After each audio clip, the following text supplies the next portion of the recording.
Welcome to পলি রান্নাঘর। আমি আবারও একটা রেসিপি নিয়ে চলে এসেছি আপনাদের সাথে শেয়ার করবো বলে। আজকে আমি বানাবো এঁচোড় কোপ্তা। এঁচোড় কোপ্তা বানাতে গেলে একটা সুন্দর এঁচোড় নিয়ে আমি কুটে নিয়েছি, একটু আলু দিয়েছি, প্রেসার কুকারে সিটি খাই নিয়েছি, আলুটা দিয়েছি চিট খাওয়ার জন্য। এবার আলু আর এঁচোড়টাকে আমি ভালো রকম করে একটু পেস্ট করে নেবো, হাতে করেই নেবো। আমার ভালো রকম চটকানো হয়ে গেছে। এর মধ্যে আমি একটুখানি আদা বাটা দেবো, একটু সুন্দর দেখতে হবে বলে কালার করার জন্য একটুখানি লঙ্কা গুঁড়ো দেবো, একটুখানি চাট মশলা দেবো, একটু ধনে গুঁড়ো দেবো,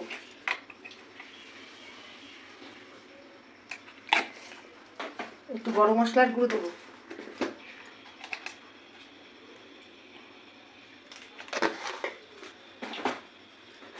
একটু জিরের গুঁড়ো দেবো,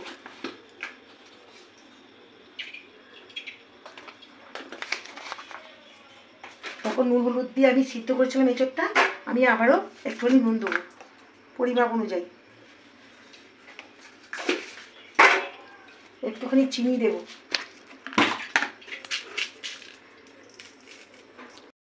হবে বলে এখানে আমি কাজু, কিশমিশ, জায়ফল আর শাহামরিচ আর দালচিনি বেটেছি, একত্রে মিশিয়েছি, আর কাঁচা লঙ্কাও বেটেছি। এখান থেকে একটুখানি দেবো টেস্টি হওয়ার জন্য। দিয়ে এবার আমি এটাকে আবারও পেস্টটাকে ভালো করে মেখে নেব।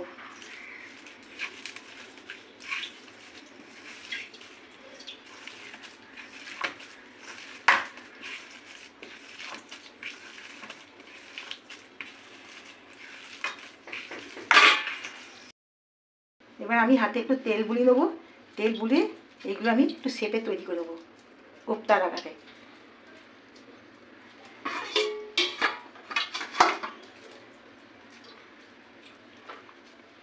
এইভাবে আপনারা কোপ্তা আকারে শেপ করে নেবেন। আলু দিয়েছি তো, যে চিপটা খুব সুন্দর চলে এসেছে। আমার আর ময়দা কিংবা কর্নফ্লাওয়ার ইউজ করতে হয়নি। যখন সিদ্ধ করবেন জলটা ভালো করে ছড়াবেন, জল থাকলে চিপটা আসে না।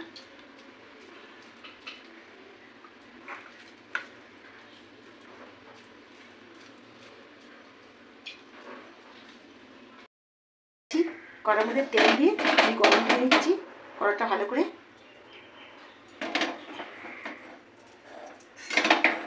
তেলটা আমার গরম হয়ে এসছে, ফেনাটা কমে গেলে আমি কোপ্তাগুলো, আমার এতগুলো কোপ্তা হয়েছে, কোপ্তা আমার রেডি। এবার আমি ভাজবো। তেলটা গরম হয়ে গেছে, এবার আমি কোপ্তাগুলো ছাড়বো।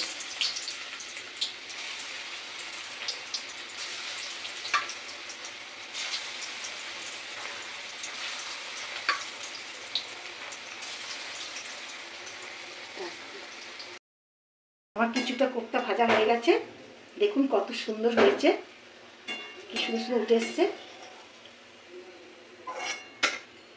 ভাজা হয়ে গেছে। আবার যেগুলো আছে সেগুলো ঠিক এইভাবে আমি ভেজে নেবো একই পদ্ধতিতে।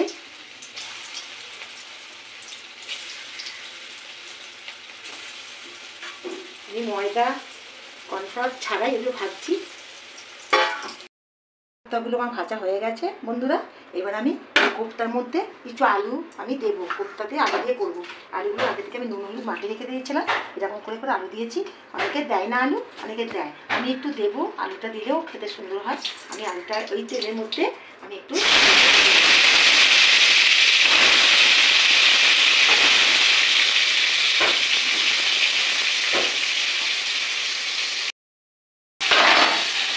আলুগুলো থালা চাপাতি দিয়ে ভাজবো। তার মধ্যে এগুলো আমি একটা পেস্ট বানাবো, যেটা আমি ওটা কষিয়ে দেবো। আমি আগে থেকে দুটো টমেটো কুড়িয়ে নিয়েছি, টমেটোটা এইভাবে রসটাকে পাক করে নিয়েছি। আর এর মধ্যে দুটো চারটে কাঁচা লঙ্কা দেবো। আর একটা পেস্ট আমি বানিয়েছিলাম, আপনারা সকল জানেন, এই যে কাজু, কিশমিশ, জয়িত্রী আর শাহামরিচ আর তোমার ছোটো এলাচ, এগুলোর মধ্যে আমি দিয়ে একটা পেস্ট বানিয়েছি। এরই মধ্যে আমি কিছু জিনিস অ্যাড করবো। আটাটা দেবো, সমস্ত আটাটাই দেবো।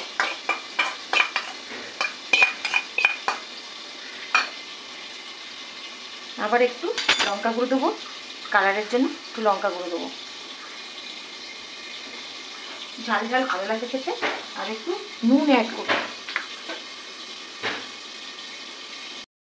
গুঁড়ো দেবো,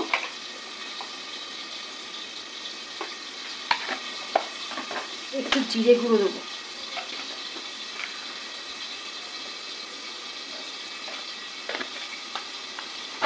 একটু চিনি অ্যাড করবো,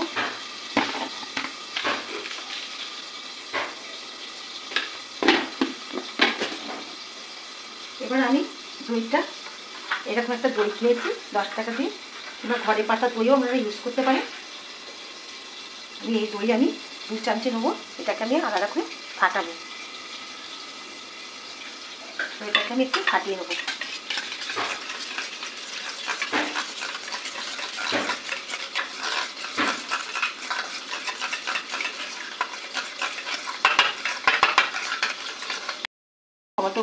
টমেটোর মধ্যে এই মশলাগুলো সমস্ত দিয়ে এইগুলোকে আমি একটুখানি সুন্দরভাবে মিশিয়ে নেব।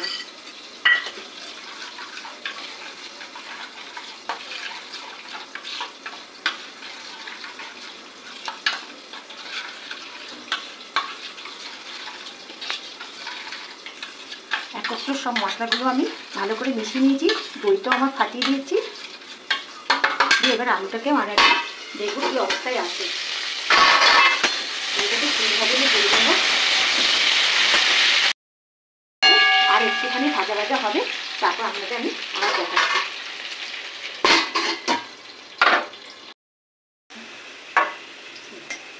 আমার আলুগুলো ভাজা হয়ে গেছে, এবার আমি ছেঁকে তুলে নেবো। এই যে বন্ধুটা এইভাবে আলুটাগুলো ভেজে নিয়েছি।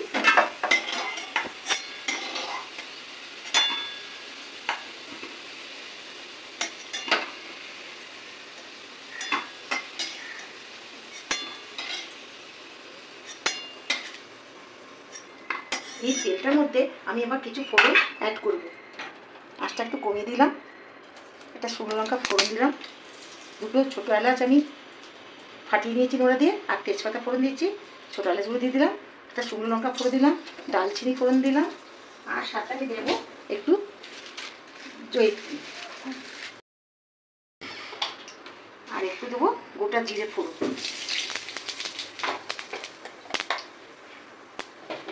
দিয়ে ভালো করে মশলাটা ফোড়নটা ভালো করে ভেজে নেবো। ভালো করে ভাজা হয়ে গেলে সেন্টটা ছেড়ে দিয়েছে, এবার আমি মশলাটা দেবো।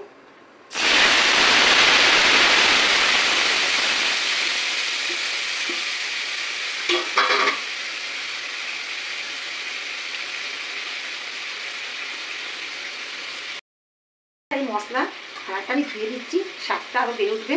আর জায়ফল ফোড়ন দিয়েছি, এত সুন্দর সেন্ট হচ্ছে, একটু বলবো, আপনারা করে দেখবে, খুব সুন্দর সেন্ট হচ্ছে।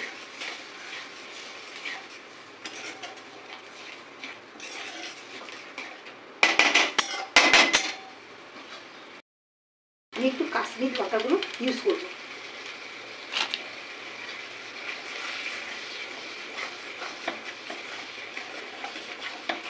কত সুন্দর কালারটা এসছে, আর তেমনি স্মেল বেরিয়েছে। মাছ মাংস কেউ হার মানিয়ে দেবে, এরকম করবে রান্না করে এবার খেয়ে দেখুন না। পেঁয়াজ রসুন ছাড়া নিরামিষ, একদম খুব সুন্দর। আমার মশলাটা আস্তে আস্তে তেল বেরিয়ে যাচ্ছে, এবার আমি এর সাথে ভাজা আলুগুলো অ্যাড করছি।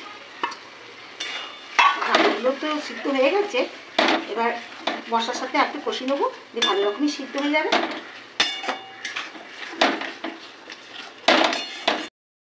মশলাটা সুন্দরভাবে আলুর সাথে কষানো হয়ে গেছে, এবার আমি একটু জল দিয়ে একটু সিদ্ধ করে নেব।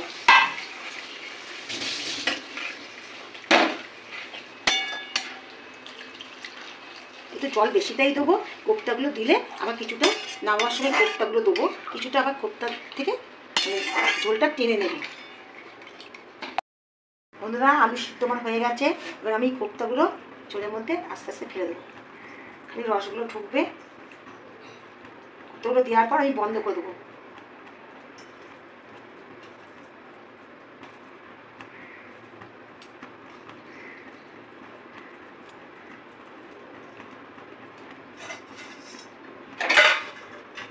আস্তে আস্তে ওপর নিচু করে নেবো, গ্যাসটাকে আমি অফ করে দেবো একদম। এগুলো সব রস আমার টেনে নেবে, সমস্ত গ্রেভিটা এই কোপ্তার মধ্যে ঢুকে যাবে, ওই জন্য গ্যাসটাকে অফ করে দিলাম।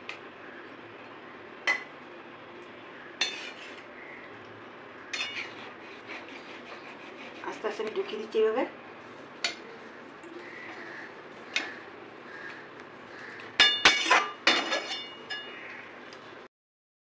কোপ্তাগুলো আমার সমস্ত ঢুকে গেছে ঝোলের মধ্যে। রস টেনে নিলে আস্তে আস্তে রস নিচে থেকে টেনে যাবে। সমস্ত ঝোলের মধ্যে আমি এই কোপ্তাগুলোকে ডুবিয়ে দিলাম। এর মধ্যে আমি একটু ঘি অ্যাড করব, একটু গা ঘি আমি অ্যাড করবো।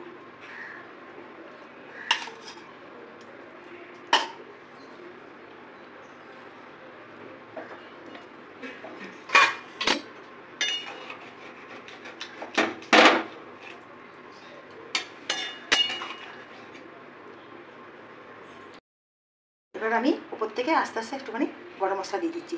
সানরাইজ শাহি গরম মশলা দিচ্ছি, স্বাদে গন্ধে অতুলনীয়। আপনারা আমার রান্না যদি ভালো লেগে থাকে তা রান্না খেয়ে কমেন্ট বক্সে জানাতে ভুলবেন না। আর আমার নতুন নতুন রান্না পেতে গেলে আমার চ্যানেলটাকে সাবস্ক্রাইব করবেন, শেয়ার কমেন্ট অবশ্যই করবেন। আমার পাশে থাকার জন্য আপনাদেরকে ধন্যবাদ।